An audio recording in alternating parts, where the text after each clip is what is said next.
Hi, welcome back to Strictly Roots. I am joined today by Alphonse Mulumba. Welcome to Strictly Roots. Thanks a lot, Rumbi. Yeah, hello. Thank you so much for joining us today. It's a pleasure. Yeah, I'm very excited to be talking to you today because I know you're doing an incredible project at the moment, and I cannot wait for you to basically tell our viewers what it is that you're up to and why it is that you're doing what you're doing.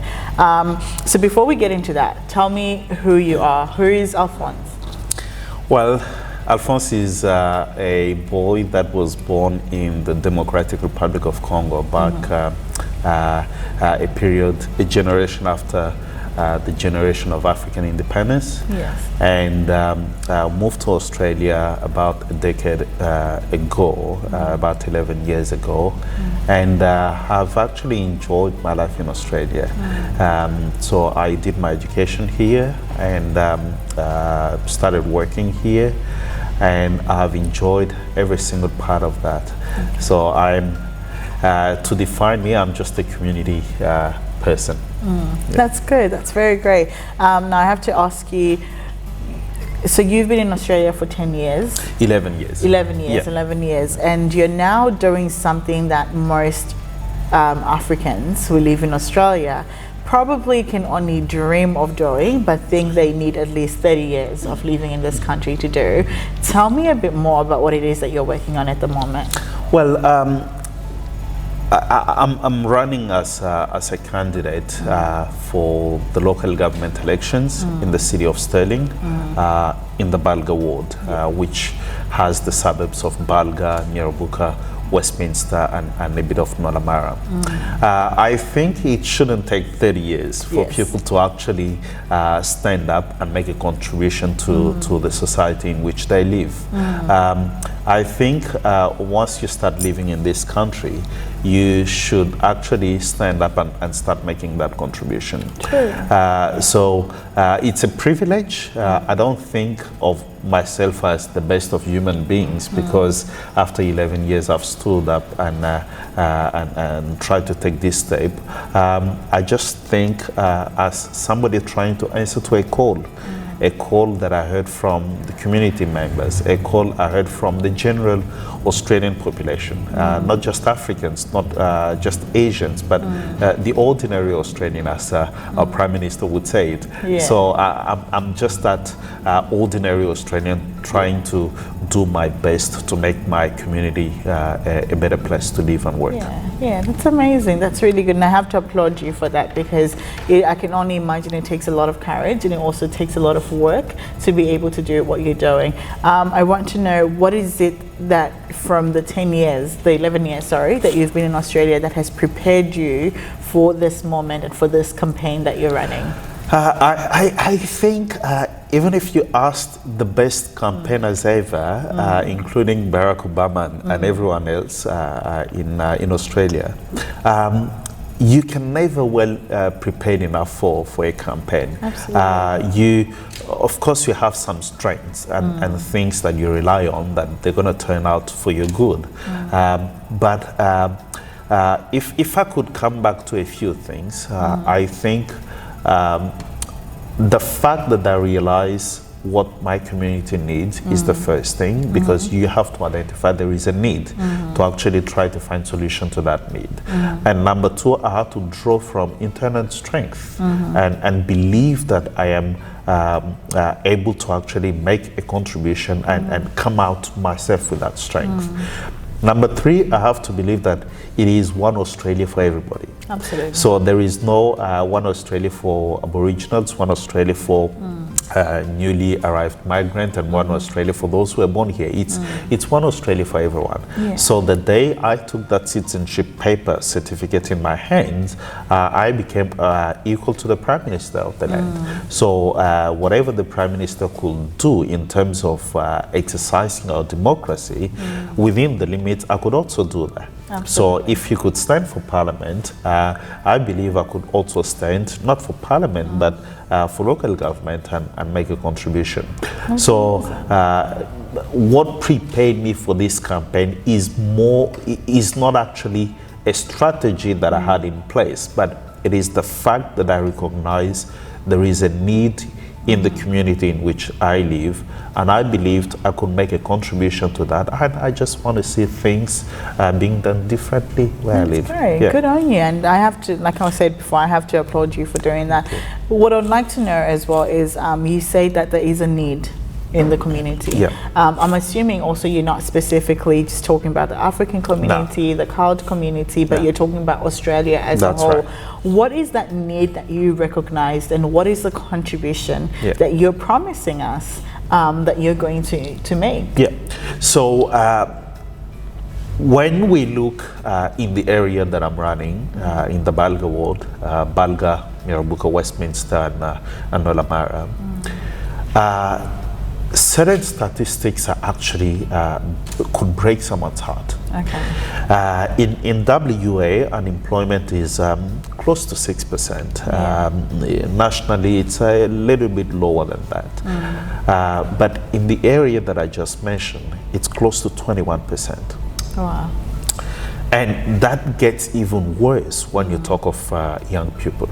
I was going to ask you that, to say, is it 21% on a stretched out average of everyone, or is it a certain group? It's everyone, but when you talk of young people, it gets even worse. And when you talk, when you talk of people from colored background, it gets even worse again. So that's the first thing. Now, whenever you talk of employment and unemployment, if you talk to a member of parliament at a state level, they will tell you, oh, of course the state government has a contribution, but it's also a federal government issue. You talk to an MP at a federal government level, they will tell you, of course, we're trying our very best, but the state government needs to take responsibility. Now, they keep on throwing the ball at each other. Now, Balga has not been doing well for a very long time. Now, it is my belief that the local government, the city of Sterling, can play a very important role in actually reducing unemployment. We can do significant things, and the city of Sterling knows that very well, and they've done a couple of things here and there. So we can play a very important role in actually seeing the rate of unemployment, and especially youth unemployment, going down. So that's the first thing, the first need that there is. And what is my contribution? I've worked with within the community sector for 10 plus years. So I have worked with the vulnerable and those who don't actually have all the toys of life. I have seen people trying to just have food for the next morning and for the next day. So I come from that understanding. Number two, I was not born with a silver spoon in my mouth. So I was born poor. So when somebody says I am struggling, I totally understand what they mean, because I've been through that. And number three, I also have a background in public policy and also in employment services. So I think I can make a positive contribution with new initiatives, things that have been tried in Canada, in the US and other places at a local government level, to actually help our people. That's the first thing. The second thing, every night there is about 200 people in the suburbs that I mentioned to you who don't have a place to sleep. Every single night. Now, the issue of homelessness, we think of it as a bigger thing, but when we localize it, it becomes even more painful.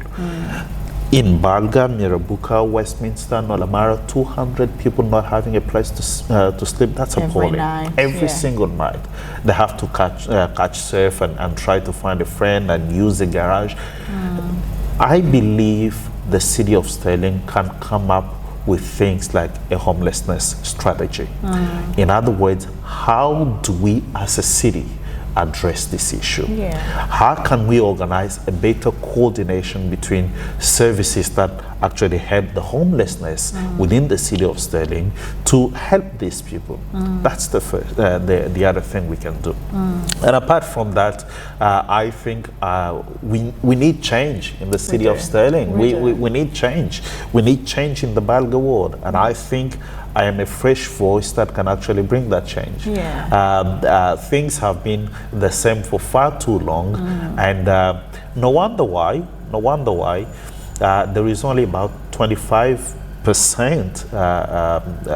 participation rate, around 25% participation rate in local government elections. It's because people are sick of the way things have been. It's because people think that there is nothing that local government actually does for them. So I come with a perspective that we can engage better with the people of Balga Ward. We can consult better with the people of Balga Ward. We can engage regularly with the people of Balga Ward. And I come with the perspective that I don't want to go to council, but I want to take council and bring it to the people. That's great. Ask people, what do you actually expect from us as elected representatives? What are the issues that you want us to advocate for? Not the other way around, where you go on council and you speak your mind and you come to try to impose it on people. So I'm a fresh voice that wants to bring a change in the way our city is run, in the way our people are served, and in the way our people are listened to. That's amazing. That's really amazing. And I do have to say, I think we've had that quite a lot, the whole idea of, you know, government boards or certain organizations taking it upon themselves to speak on behalf of people while not actually... Without properly consulting. Exactly, or while actually not understanding what we need as a people. And I think we need someone like that. We do need someone who can actually take time, however long, because I'm assuming it is time consuming, which is probably why most people want to get past, you know. But I think it would be important to get someone on a ground level to actually listen to what people want and how people actually want to be helped, because that's the only way that help can be effective. So and my mandate to that is very clear. I'm not planning to be how should I say it in a non-offensive way. I'm not trying to build a career out of local government. Absolutely. Being a councillor for life. I'm not trying to do that. Once I realize that my contribution has been made and I am seeing the change that I want to see, I'll step out of it. I'll step out of it and try to serve my community in other capacities. So I'm not speaking against those councillors who've been there for 10, 15, 20 plus years. I'm not saying that, but I'm just saying that I think if you go on council with a clear idea of what you want to see done and the kind of things you want to advocate for, when those things are accomplished, you will know my mission is done. It's time to go and serve my community and leave it on to somebody else to do what they now have to do. Fresh perspective. That's right. So if 4 years from now, if elected 4 years from now, and I think there've been a massive improvement in unemployment, in making our community better, safer, and more inclusive in helping the most vulnerable in our community. If I see that, I'm out. You're out. I'm out. I have to ask you, because obviously there's a high rate of unemployment around young people, and I think a lot of the times in Australia we actually do not realize that that's currently an issue, not just in Balga, pretty much in WA, across the board, in the whole entire and also with that we're also seeing a rise in mental health issues around that similar age. What is it that you think contributes to a lot of unemployment? Because I think sometimes when we talk about these matters, we think they only apply to a certain group, but we actually do not realize it's literally all Australians. Like, despite what background they come from, we're all pretty much in that bunch of the most unemployed group. What do you think contributes to young people being part of the, you know, with the highest unemployment rates in Australia? What do you think contributes to that? Now, let's say you graduate from uni today and you go to find a job at some company, I don't want to name a company here, and they ask you have to have 10 years experience. Where do I get it from? Where do you get it from? Absolutely. Now, I think the city can play a role in that. I think the city can create more work placement program for people in the Balga ward or in the city of Stirling who don't have that first step. They can come to the city and do some work, get a bit of experience, have somebody to sign on their CV and be a referee, and off they go. That's one great. thing. That's one really thing. great. Yeah. Another thing, so lack of initial experience, I think, is one problem. Another thing is because people just are not given the opportunity. They are not given the opportunity. People who were born in a poor family, in a low socioeconomic background, family, and they think what they see is actually what they would get in the future. I think the city and community services around can play a role in actually motivating these young people. Absolutely, yeah. And homelessness is another one. If somebody doesn't have a place to lay their head, they why can't would think they about having a job? Exactly, exactly. Yeah. So we have quite a very good number of things. And to your surprise, the city of Sterling actually commissioned a study some time ago on that particular issue. Okay. What are the factors that lead to high unemployment in the city of Sterling, in the Balga ward area, and what can we do about it? Now, if elected, one of my first actions will be to actually get an implementation progress of that study. Of that, okay. What has happened to that? How far are we in implementing that? Because since the time of study till now, I don't think much has changed. That's true. I don't think much has changed. Yeah. Do you also think that maybe what we also need to be looking into, because obviously what young people are learning in school is not moving at the same place as what's going on in the world, right? And in the job place. Do you also think that maybe we need to be looking into communal programs and trainings, like teaching young people the skills that they actually need to be able to be somewhat experienced for the jobs that they're applying for? Totally right. Totally right. Now, I don't want to get on the head of the Minister of Education on this, but because I think they've got a panel that's got more expert. But if I have to bring my little contribution to that, I think if you look at a mobile phone that was used 20 years ago, it's not the same kind of... Even last year. Last year, it's not. But the way our classroom are still done, it's almost the same way. Absolutely. So I think we need some sort of educational revolution somehow to think on what we teach our kids, whether that prepares them for the jobs of the future, and to actually think on how we teach it to them. So I think we need to encourage more creativity in classrooms and get people do like filming this interview, for example, and have hand-on skills. On the side, alongside with that, it gets me so angry. I need to be very honest. When I get somebody who is 65, for example, coming from Burma,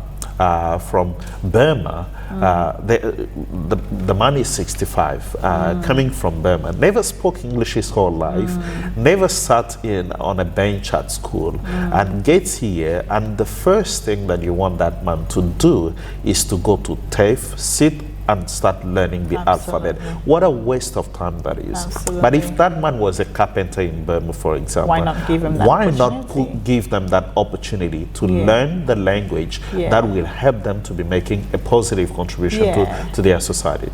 So I think the way our education is done, I mean, it's great, but I think we can improve. We need to improve. We we have to do that in terms of the jobs of the future. And I certainly agree with that. Now, I want to ask you, probably what has been, just quickly, what has been the biggest challenge in this campaign and you running this, something that you were not expecting to be challenged by?